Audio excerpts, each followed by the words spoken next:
National affairs DEFCONNECT 2.0 रक्षा मंत्री राजनाथ सिंह ने अत्याधुनिक रक्षा प्रौद्योगिकियों को मजबूत करने के लिए प्राइम डिस्क 6 लॉन्च किया। 22 अप्रैल 2022 को केंद्रीय रक्षा मंत्री राजनाथ सिंह ने रक्षा क्षेत्र में भारत के अग्रणी उद्योगों के नवोन्मेषकों और निवेशकों को आकर्षित करने के उद्देश्य से नई दिल्ली में DEFCONNECT 2.0 का उद्घाटन किया, जो भारतीय रक्षा स्टार्टअप पारिस्थितिकी तंत्र के विकास का उत्सव है। इस अवसर के दौरान उन्होंने 38 प्रॉब्लम स्टेटमेंट के साथ innovation for defence excellence IDEX prime और छठा defence India startup challenge disc 6 launch किया है। IDEX PRIME को लगातार बढ़ते रक्षा स्टार्टअप में सहायक परियोजनाओं के लिए डिजाइन किया गया है, जिन्हें 1.5 करोड़ रुपए से लेकर 10 करोड़ रुपए तक के समर्थन की आवश्यकता होती है। पार्श्वभूमि 2018 में भारत के प्रधानमंत्री नरेंद्र मोदी ने रक्षा उत्पादन विभाग, रक्षा मंत्रालय के तहत एक विशेष प्रयोजन वाहन, रक्षा नवाचार संगठन DO का एक परिचालन ढांचा, innovation for defence excellence IDEX launch किया। रक्षा मंत्रालय के बारे में रक्षा मंत्री मोड राजनाथ सिंह, लखनऊ निर्वाचन क्षेत्र, उत्तर प्रदेश। रक्षा मंत्रालय के तहत विभाग रक्षा विभाग, DOD, सैन्य मामलों का विभाग DMA, रक्षा उत्पादन विभाग DDP, रक्षा अनुसंधान और विकास विभाग DDR&D, भूतपूर्व सैनिक कल्याण विभाग DESW। यूनाइटेड किंगडम के प्रधानमंत्री बोरिस जॉनसन की भारत यात्रा का अवलोकन। यूनाइटेड किंगडम UK के प्रधानमंत्री बोरिस जॉनसन भारत के प्रधानमंत्री नरेंद्र मोदी के निमंत्रण पर 22 अप्रैल 2022 को भारत, दिल्ली और गुजरात की आधिकारिक यात्रा पर थे। ब्रिटेन के प्रधानमंत्री के रूप में यह उनकी पहली भारत यात्रा है। यह ध्यान दिया जाना चाहिए कि अपनी 2 दिवसीय भारत यात्रा के पहले चरण में उन्होंने गुजरात का दौरा किया। वह गुजरात का दौरा करने वाले पहले ब्रिटिश PM हैं। दोनों पक्षों ने टू गवर्नमेंट मूव और 4 गैर सरकारी मूव पर भी हस्ताक्षर किए। 4 भारत ने घनिष्ठ सुरक्षा संबंधों और हथियारों की आसान खरीद के लिए एक नए रक्षा सहयोग समझौते पर हस्ताक्षर किए। सुरक्षा साझेदारी का सटीक विवरण तुरंत उपलब्ध नहीं था। 5 दोनों पक्ष वर्ष के अंत तक यानी अक्टूबर 2022 तक मुक्त व्यापार समझौते FTA को पूरा करने पर सहमत हुए। इससे वार्षिक द्विपक्षीय व्यापार को काफी बढ़ावा मिलेगा। 6 JCB इंडिया के निर्यात के लिए 100 मिलियन पाउंड 990 करोड़ रुपए से अधिक के नए कारखाने का उद्घाटन गुजरात के वडोदरा में गुजरात के CM भूपेंद्र पटेल और ब्रिटिश PM बोरिस जॉनसन ने JC बैमफोर्ड एक्सकेवेटर्स के अध्यक्ष लॉर्ड बैमफोर्ड की उपस्थिति में किया। 7 अशोक लीलैंड की इलेक्ट्रिक वाहन शाखा स्विच मोबिलिटी ने भारत और UK में शून्य कार्बन सार्वजनिक और वाणिज्यिक परिवहन में 300 मिलियन का निवेश करने की प्रतिबद्धता जताई है। यूनाइटेड किंगडम UK के बारे में राजधानी लंदन, मुद्रा पाउंड स्टर्लिंग। मुंबई को टैप इन टैप आउट सुविधा के साथ भारत की पहली डिजिटल बस सेवा मिली। 21 अप्रैल 2022 को महाराष्ट्र राज्य के पर्यटन, पर्यावरण और प्रोटोकॉल मंत्री आदित्य ठाकरे ने मुंबई में यात्रा को आसान बनाने के लिए बस टिकट प्रणाली के डिजिटलीकरण को बढ़ाने के लक्ष्य के साथ टैप इन टैप आउट सुविधा के साथ भारत की पहली डिजिटल बस सेवा का उद्घाटन किया। मुंबई, महाराष्ट्र में बरिहन मुंबई बिजली आपूर्ति और परिवहन BIEST द्वारा गेटवे ऑफ इंडिया चर्चगेट मार्ग पर सेवा का उद्घाटन किया गया। यह सेवा आने वाले दिनों में इस रूट की सभी 10 बसों में शुरू की जाएगी और निकट भविष्य में इसे सभी 438 रूटों पर विस्तारित करने की योजना है। इस सेवा के लागू होने से यात्रा अधिक सुविधाजनक हो जाएगी क्योंकि यह पूरी तरह से संपर्क रहित है और इसके लिए टिकट चेकर के साथ बातचीत की आवश्यकता नहीं है। पूरी तरह से डिजिटल बस कैसे संचालित होती है। 1 पॉइंट इन बसों के आगे डिजिटल बस लिखा होगा। यात्री बस में तभी चढ़ सकेंगे जब उन्होंने ऐप डाउनलोड किया हो या उनके पास कैशलेस भुगतान की अनुमति देने वाला स्मार्ट कार्ड हो। 2 point tap in tap out सेवा के तहत एक यात्री को प्रवेश द्वार पर स्थापित मशीन के सामने अपने चलो स्मार्ट कार्ड या चलो मोबाइल ऐप को टैप इन करना होगा। यात्री को हरे रंग की टिक के साथ बस में चढ़ने की अनुमति दी जाएगी और जब व्यक्ति स्मार्ट कार्ड या मोबाइल ऐप पर टैपिंग आउट के बाद उतरेगा तो किराया काट लिया जाएगा। यात्रा के पूरा होने पर यात्री को अपने मोबाइल फोन पर एक रसीद मिलती है जब वे ऐप का उपयोग करके टैप आउट करते हैं। यदि वे स्मार्ट कार्ड का उपयोग कर रहे हैं तो वे अपना टिकट भी ले सकते हैं। 3 पॉइंट बेस्ट जो आदर्श वाक्य पुधे चला या आगे बढ़ो का पालन करता है, न केवल सबसे किफायती सेवाएं प्रदान करता है, बल्कि 2027 तक 100% हरा होने की भी इच्छा रखता है। बेस्ट ने यात्रियों के लिए बस स्टॉप को सुरक्षित और अधिक आरामदायक बनाने के लिए उनका नवीनीकरण भी शुरू कर दिया है। महाराष्ट्र के बारे में मुख्यमंत्री उद्धव ठाकरे, राज्यपाल भगत सिंह कोश्यारी। त्योहार एलोरा महोत्सव कोजागिरी पूर्णिमा, जिसे अश्विन पूर्णिमा भी कहा जाता है, वट पूर्णिमा, सावित्री के सम्मान में मनाया जाता है। बैंकिंग एंड फिनांस, क्रेडिट और डेबिट कार्ड पर आरबीआई के निर्देश, बिजनेस सेंटीमेंट का आकलन करने के लिए 20 तिमाही iOS 2022 लॉन्च किया। 1 पॉइंट भारतीय रिजर्व बैंक आरबीआई ने बैंकिंग विनियमन अधिनियम 1949 की धारा ए और धारा 56 और आरबीआई अधिनियम 1934 के अध्याय आईआईबी द्वारा प्रदत्त शक्तियों का प्रयोग करते हुए आरबीआई क्रेडिट कार्ड और डेबिट कार्ड जारी करने और आचरण निर्देश 2022 को 01 जुलाई 2022 से जारी किया है। 2 पॉइंट ये सभी अनुसूचित वाणिज्यिक बैंकों, भुगतान बैंकों, राज्य सहकारी बैंकों और जिला केंद्रीय सहकारी बैंकों को छोड़कर और भारत में संचालित सभी गैर बैंकिंग वित्तीय कंपनियों एनबीएफसी पर लागू होंगे। 3 पॉइंट निर्देशों के अनुसार एनबीएफसी शीर्ष बैंक की पूर्वानुमति के बिना क्रेडिट कार्ड व्यवसाय नहीं कर सकते हैं। 4 पॉइंट आरबीआई ने अप्रैल से जून 2022 की संदर्भ अवधि के लिए भारत के विनिर्माण क्षेत्र के तिमाही औद्योगिक आउटलुक सर्वेक्षण iOS 2022 का वां दौर शुरू किया है। सर्वेक्षण Q1FY23 के लिए व्यावसायिक भावना और आगामी Q2FY23 अवधि के लिए अपेक्षाओं का आकलन करता है। 5 पॉइंट आरबीआई ने तिमाही सेवाओं और इंफ्रास्ट्रक्चर आउटलुक सर्वे SIOS 2022 का वां दौर भी शुरू किया। भारतीय रिजर्व बैंक आरबीआई के बारे में स्थापना 1 अप्रैल 1935। मुख्यालय मुंबई, महाराष्ट्र। राज्यपाल Shaktikanta Das. Deputy governor Mahesh Kumar Jain, Michael Debabrata Patra, M Rajeshwar Rao, T Ravishankar. SIDBI ने पश्चिम बंगाल में एमएसएमई पारिस्थितिकी तंत्र विकसित करने के लिए WBSIDCL के साथ समझौता ज्ञापन पर हस्ताक्षर किए।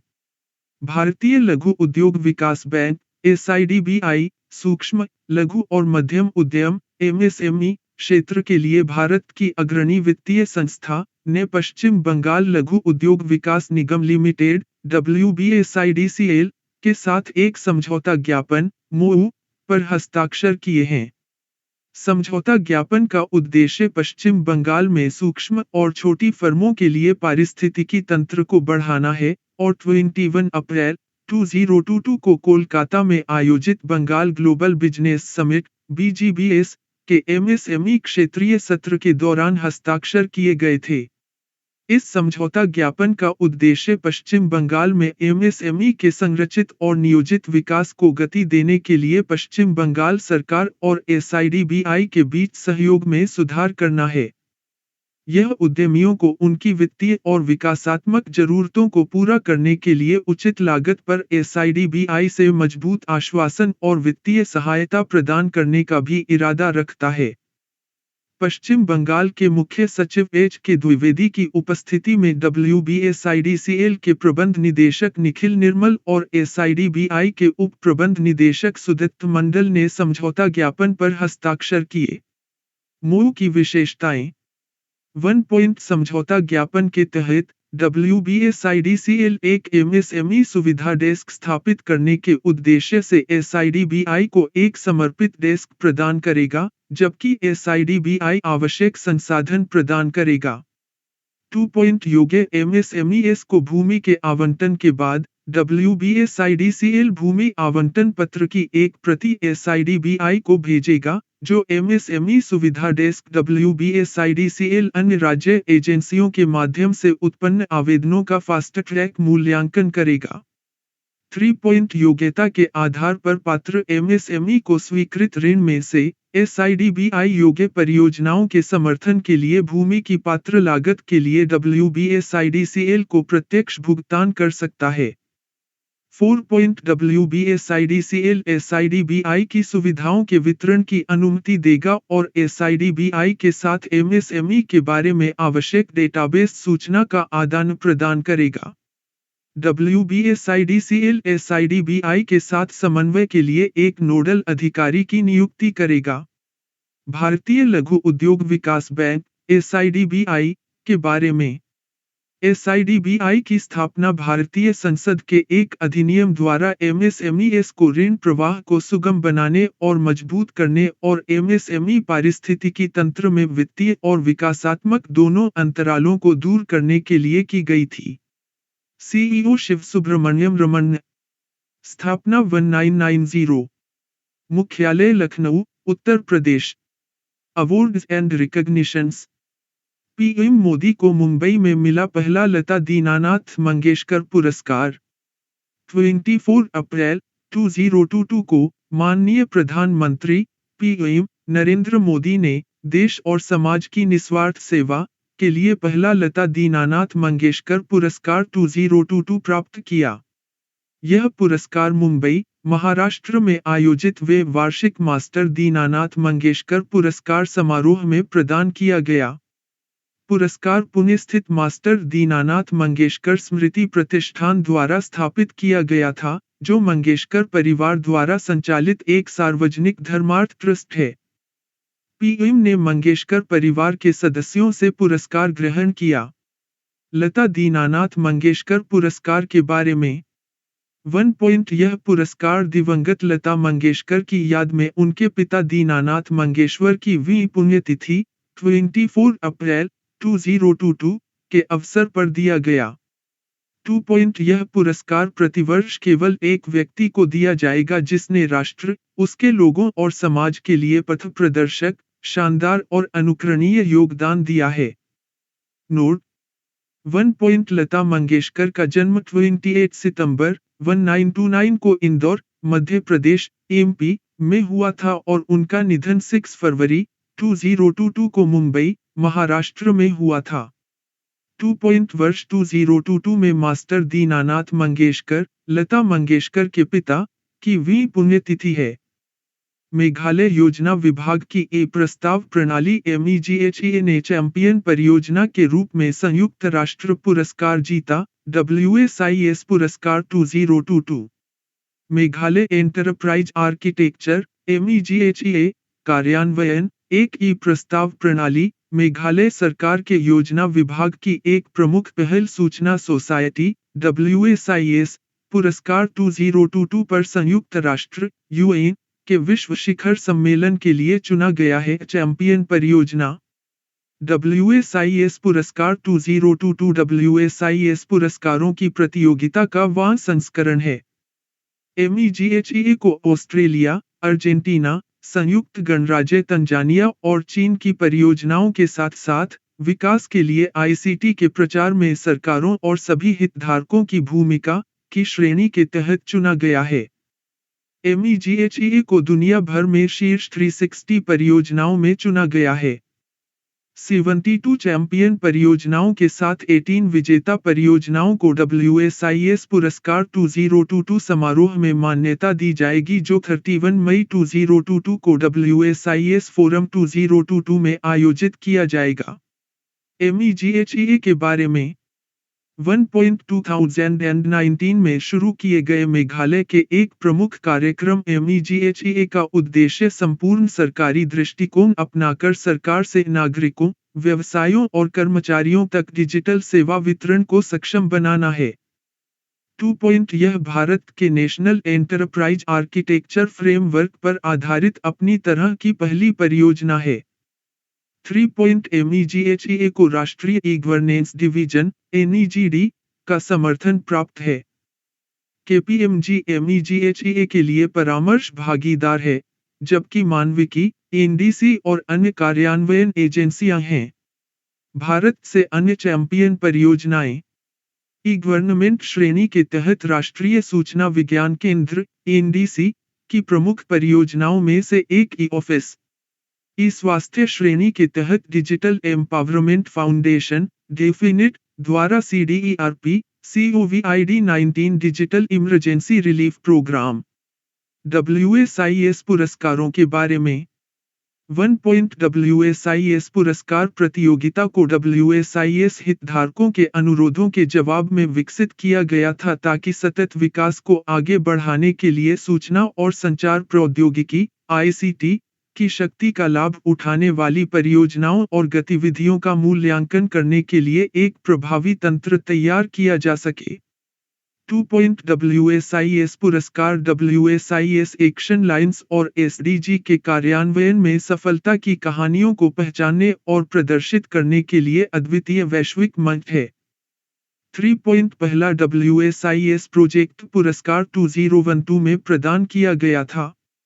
WSIS फोरम 2022 के बारे में 1. WSIS फोरम 2022 विकास के लिए ICT समुदाय की दुनिया की सबसे बड़ी वार्षिक सभा है।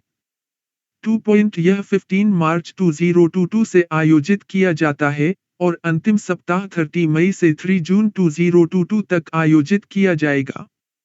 3. फोरम अंतर्राष्ट्रीय दूरसंचार संघ ITU संयुक्त राष्ट्र शैक्षिक, वैज्ञानिक और सांस्कृतिक संगठन यूनेस्को, संयुक्त राष्ट्र विकास कार्यक्रम UNDP और व्यापार और विकास पर संयुक्त राष्ट्र सम्मेलन UNCTAD द्वारा सहसंगठित है। सभी WSIS एक्शन लाइन फैसिलिटेटर्स के साथ निकट सहयोग में सहसहायक। Appointments and resignations. Emmanuel Macron ने दूसरा कार्यकाल जीता और फ्रांसीसी राष्ट्रपति के रूप में फिर से चुने गए ले पेन को हराया।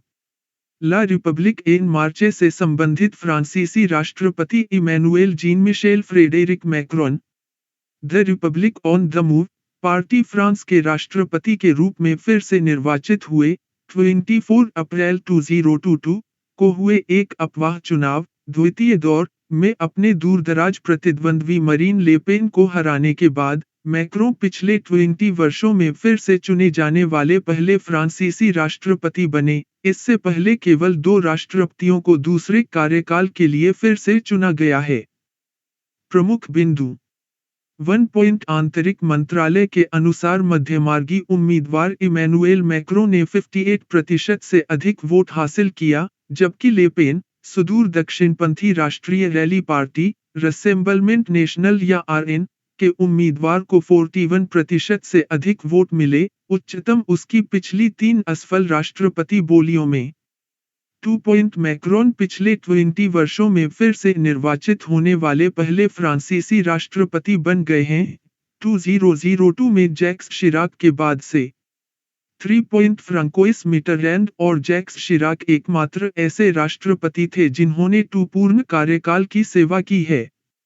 इमैनुएल मैक्रोन के बारे में 1. अप्रैल 2016 में उन्होंने एन मार्चे आंदोलन शुरू किया और 2017 के राष्ट्रपति चुनाव में अपनी जीत तक इसके नेता के रूप में कार्य किया।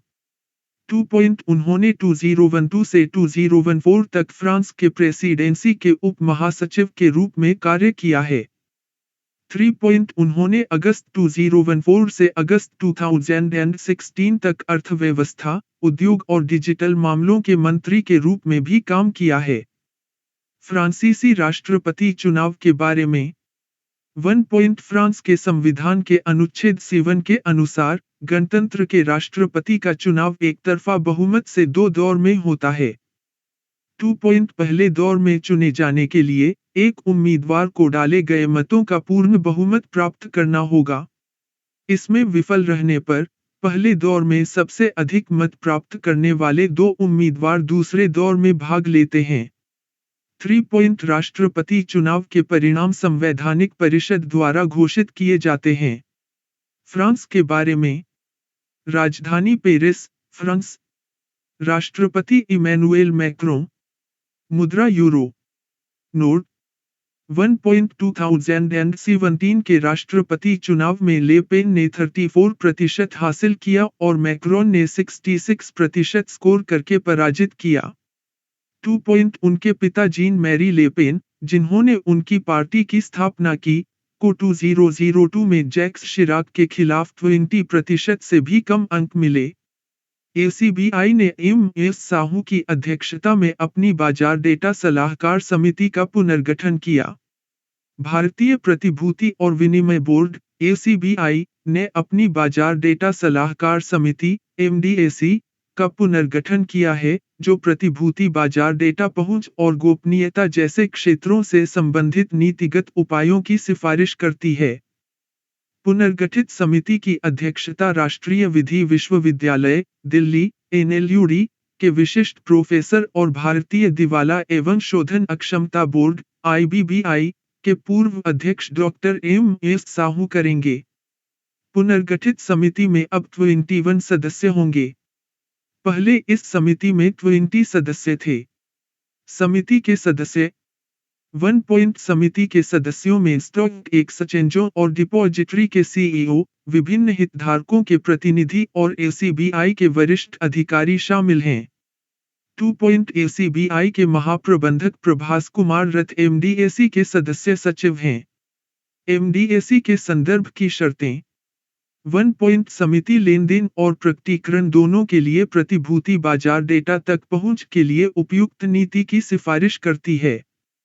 समिति के कार्यक्षेत्र में खंडवार डेटा परिधि, डेटा आवश्यकताएं और डेटा अंतराल की पहचान शामिल है। 3 पॉइंट यह डेटा परिभाषाओं के मानकीकरण की भी सिफारिश करेगा, डेटा पहचान तर्क और डेटा सत्यापन तकनीक और प्रारूपों और दस्तावेजों फाइलिंग, रिपोर्टिंग, रूप, समझौते आदि का मानकीकरण। 4 पॉइंट समिति वैश्विक मानकों को अपनाने सहित डेटा के मानकीकरण, अखंडता, सोर्सिंग, भंडारण, हस्तांतरण और प्रकाशन को संबोधित करने के लिए नीति और परिचालन ढांचे की भी सिफारिश करती है। भारतीय प्रतिभूति और विनिमय बोर्ड ACBI के बारे में अध्यक्ष माधवीपुरी बुच। मुख्यालय मुंबई, महाराष्ट्र।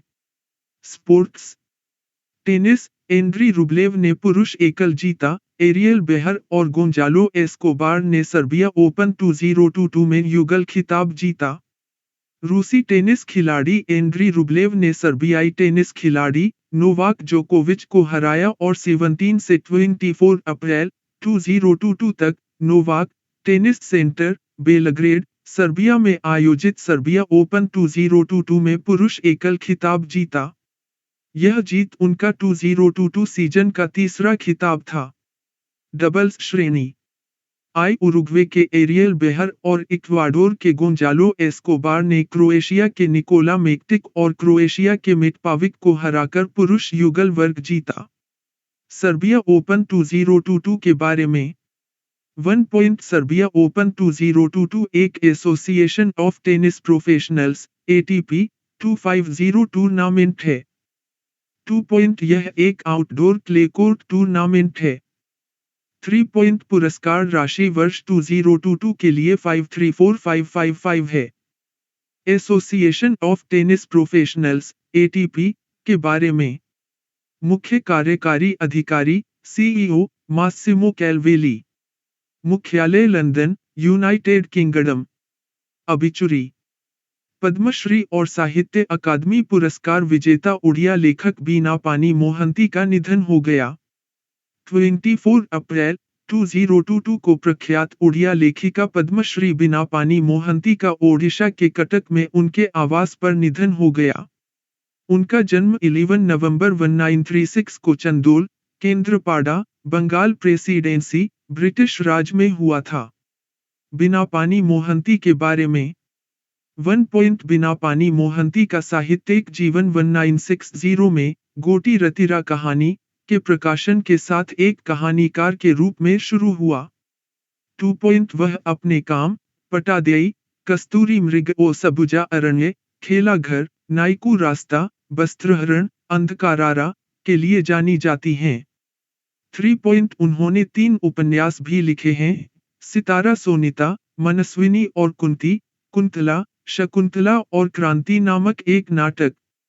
उन्होंने अन्य अनुवादों के साथ रूसी लोककथाओं का अंग्रेजी से ओडिया में अनुवाद किया है। पुरस्कार 1.1990 में उन्होंने अपनी कहानियों के संग्रह पटादेई के लिए साहित्य अकादमी पुरस्कार जीता। 2020 में उन्हें साहित्य और शिक्षा श्रेणी में पद्मश्री से सम्मानित किया गया।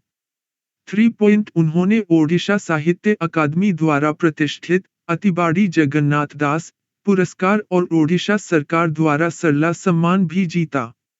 इम्पोर्टेंट डेज 1 राष्ट्रीय पंचायती राज दिवस 24 अप्रैल 2022। राष्ट्रीय पंचायती राज दिवस NPRD भारत की पंचायती राज प्रणाली को दी गई संवैधानिक स्थिति का जश्न मनाने के लिए 24 अप्रैल को पूरे भारत में प्रतिवर्ष मनाया जाता है। पंचायती राज मंत्रालय द्वारा प्रतिवर्ष इस दिवस का आयोजन किया जाता है। 24 अप्रैल 2022 को वह राष्ट्रीय पंचायती राज दिवस मनाया जाता है। पृष्ठभूमि पंचायती राज मंत्रालय प्रतिवर्ष 24 अप्रैल को राष्ट्रीय पंचायती राज दिवस NPRD के रूप में मनाता है, जो उस ऐतिहासिक दिन को चिह्नित करता है जिस दिन संविधान वे संशोधन अधिनियम 1992 के माध्यम से पंचायती राज के संस्थागतकरण के साथ जमीनी स्तर पर सत्ता का विकेंद्रीकरण हुआ था। वह संविधान संशोधन 24 अप्रैल 1993 को लागू हुआ। राष्ट्रीय पंचायती राज दिवस का पहला संस्करण 24 अप्रैल 2010 को मनाया गया। घटना प्रधानमंत्री नरेंद्र मोदी ने NPRD के उत्सव में भाग लेने के लिए जम्मू और कश्मीर JNK का दौरा किया है। उन्होंने सांबा जिले में पल्ली पंचायत का दौरा किया और एक स्थानीय पंचायत प्रतिनिधि के साथ बातचीत की। पंचायती राज मंत्रालय के बारे में केंद्रीय मंत्री गिरिराज सिंह, निर्वाचन क्षेत्र बेगूसराय, बिहार। राज्य मंत्री कपिल मोरेश्वर पाटिल, निर्वाचन क्षेत्र भिवंडी, महाराष्ट्र। शांति के लिए बहुपक्षवाद और कूटनीति का अंतर्राष्ट्रीय दिवस 2022 अप्रैल। बहुपक्षवाद और अंतर्राष्ट्रीय सहयोग के मूल्यों के संरक्षण के बारे में जागरूकता पैदा करने के लिए संयुक्त राष्ट्र UN का बहुपक्षवाद और शांति के लिए कूटनीति का अंतर्राष्ट्रीय दिवस प्रतिवर्ष 24 अप्रैल को मनाया जाता है, जो संयुक्त राष्ट्र चार्टर और सतत विकास के लिए 2030 एजेंडा का समर्थन करता है। शांति के लिए बहुपक्षवाद और कूटनीति संयुक्त राष्ट्र के 3 स्तंभों शांति और सुरक्षा, विकास और मानवाधिकारों को बढ़ावा देने और समर्थन करने के लिए मौलिक हैं। शांति के लिए बहुपक्षवाद और कूटनीति का पहला अंतर्राष्ट्रीय दिवस 24 अप्रैल 2019 को मनाया गया। संयुक्त राष्ट्र UN के बारे में महासचिव एंटोनियो गुटेरेस, मुख्यालय न्यूयॉर्क, संयुक्त राज्य अमेरिका USA। स्थापित 24 अक्टूबर 1945। प्रयोगशाला जानवरों के लिए विश्व दिवस 2022 24 अप्रैल। प्रयोगशाला जानवरों के लिए विश्व दिवस WDLA प्रतिवर्ष 24 अप्रैल को दुनिया भर में प्रयोगशालाओं में जानवरों की पीड़ा को समाप्त करने और उन्नत वैज्ञानिक गैर पशु तकनीकों के साथ उनके प्रतिस्थापन को उजागर करने के लिए दुनिया भर में मनाया जाता है। इस दिन को प्रयोगशालाओं में जानवरों के लिए विश्व दिवस WDAIL या विश्व लैब पशु दिवस के रूप में भी जाना जाता है।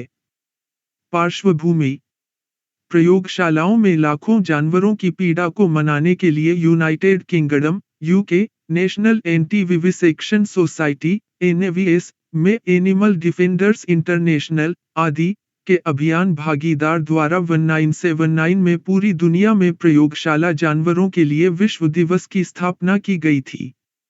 प्रयोगशाला पशु सप्ताह 20 से 26 अप्रैल WDLA के आसपास के सप्ताह को लैब एनिमल वीक या world laboratory animal liberation week के रूप में जाना जाता है। प्रयोगशाला पशु सप्ताह प्रतिवर्ष 20 से 26 अप्रैल तक मनाया जाता। विश्व मलेरिया दिवस 2022-25 अप्रैल। विश्व मलेरिया दिवस प्रतिवर्ष 25 अप्रैल को दुनिया भर में मलेरिया की रोकथाम और नियंत्रण के लिए निवेश और प्रतिबद्धता की आवश्यकता को उजागर करने के लिए मनाया जाता है। इस दिन का उद्देश्य मलेरिया के बारे में शिक्षित करना और बेहतर समझ प्रदान करना है, जो एक रोके जाने योग्य और इलाज योग्य बीमारी है। विश्व स्वास्थ्य संगठन WHO द्वारा प्रतिवर्ष इस दिवस का आयोजन किया जाता है। विश्व मलेरिया दिवस 2022 का विषय मलेरिया रोग के बोझ को कम करने और जीवन बचाने के लिए नवाचार का उपयोग करें है। विश्व स्वास्थ्य संगठन WHO के बारे में महानिदेशक टेड्रोस अधनोम घेब्रेयेसस, मुख्यालय जिनेवा, स्विट्जरलैंड। अंतर्राष्ट्रीय प्रतिनिधि दिवस 2022-25 अप्रैल। संयुक्त राष्ट्र UN का अंतर्राष्ट्रीय प्रतिनिधि दिवस प्रतिवर्ष 25 अप्रैल को दुनिया भर में संयुक्त राष्ट्र में सदस्य राज्यों के प्रतिनिधियों और प्रतिनिधियों की भूमिका के बारे में जागरूकता पैदा करने के लिए मनाया जाता है।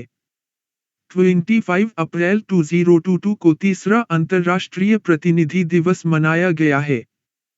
पार्श्वभूमि: संयुक्त राष्ट्र महासभा UNGA ने 2 अप्रैल 2019 को संकल्प RS 73-86 को अपनाया और 2020 से शुरू होने वाले प्रत्येक वर्ष के 25 अप्रैल को अंतर्राष्ट्रीय प्रतिनिधि दिवस के रूप में घोषित किया।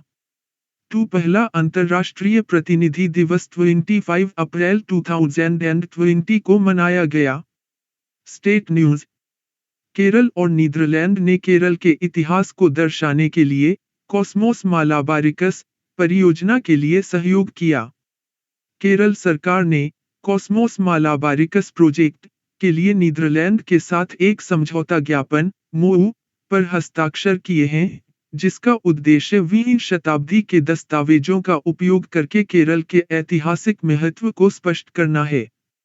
इसके अलावा समझौते का उद्देश्य केरल के कोल्लम और मलप्पुरम में चित्रकला शिक्षाविदों की स्थापना करना है। कॉस्मोस मालाबारिकस परियोजना को Kerala council for historical research KCHR, Netherland के राष्ट्रीय अभिलेखागार और नीदरलैंड में लीडेन विश्वविद्यालय द्वारा संयुक्त रूप से कार्यान्वित किया जा रहा है। इस परियोजना के 6 साल में पूरा होने की उम्मीद है। समझौता ज्ञापन पर केरल के मुख्यमंत्री पिनाराई विजयन और भारत में नीदरलैंड के राजदूत मार्टन वैन डेनबर्ग की उपस्थिति में हस्ताक्षर किए गए। कॉस्मोस मालाबारिकस परियोजना के बारे में 1 पॉइंट परियोजना 20वीं शताब्दी से मालाबार पर डच दस्तावेजों पर केंद्रित है, जिन्हें अक्सर केरल में 1643 और 1852 के बीच की अवधि की जानकारी का सबसे व्यापक स्रोत माना जाता है। यह केरल के राजनीतिक, सामाजिक, आर्थिक और सांस्कृतिक इतिहास के बेहतर ज्ञान में योगदान देता है। 2 पॉइंट यह दर्शकों, अंतर्राष्ट्रीय और भारतीय विद्वानों और केरल के लोगों की एक विस्तृत श्रृंखला के लिए डिजिटल डच अभिलेखीय सामग्री उपलब्ध कराने का इरादा रखता है। यह अंग्रेजी सारांश के अनुवाद और प्रकाशन के माध्यम से पूरा किया जाएगा। सामग्री पुराने डच भाषा में लिखी गई है और केरल, तमिलनाडु और नीदरलैंड में उपलब्ध है। MOU की विशेषताएं: 1 पॉइंट परियोजना के हिस्से के रूप में केरल के छात्र नीदरलैंड में लीडेन विश्वविद्यालय में मास्टर ऑफ आर्ट्स कार्यक्रमों का अध्ययन करने में सक्षम होंगे, जबकि नीदरलैंड के लोग केरल में केसीएचआर में इंटर्न करने में सक्षम होंगे। इसके लिए डच भाषा के साथ साथ पुरालेख का ज्ञान आवश्यक है। 2 पॉइंट पेंट अकादमी की स्थापना के लिए समझौता ज्ञापन पर एएसएपी, अतिरिक्त कौशल अधिग्रहण कार्यक्रम, भारतीय बुनियादी ढांचा और निर्माण संस्थान, IIC, Kollam, Confederation of Real Estate Developers Association of India, CREDAI, Kerala और Akzo Nobel India Limited, Netherland में एक प्रमुख पेंट और रासायनिक कंपनी की भारतीय सहायक कंपनी है। कोल्लम के चावरा में आईआईआईसी परिसर में पेंट स्कूल में पेंटिंग बिल्डिंग सिखाई जाएगी, जबकि पेंटिंग कारों को थवानूर, मलप्पुरम में एएसएपी स्किल स्काई पार्क में पढ़ाया जाएगा। अकादमी को पहले वर्ष में 380 कर्मचारियों को प्रशिक्षित करने की उम्मीद है। केरल के बारे में मुख्यमंत्री पिनाराई विजयन, राज्यपाल आरिफ मोहम्मद खान, पक्षी अभयारण्य चुलानूर मोर अभयारण्य, पलक्कड़, मोरों के लिए अभयारण्य, थट्टेक्कड़ पक्षी अभयारण्य, एर्नाकुलम, केरल का पहला पक्षी अभयारण्य।